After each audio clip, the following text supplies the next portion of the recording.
The Igbo calendar is not 12 months. The Igbo calendar is 13 months. Because we knew that it is 4 days that make 1 week. Look at how knowledgeable our ancestors are. Our Igbos know that 4 days make 1 week, not 7 days. How?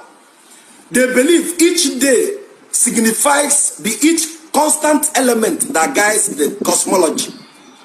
The first day, they gave it credit to the sun, the energy of all energy. Eke, the day of the sun. Eke. Eke kelobochi. The second day, they gave it credit to the water, the marine kingdom. Oyo.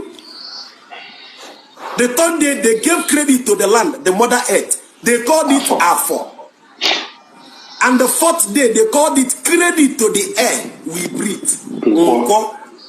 Even in your basic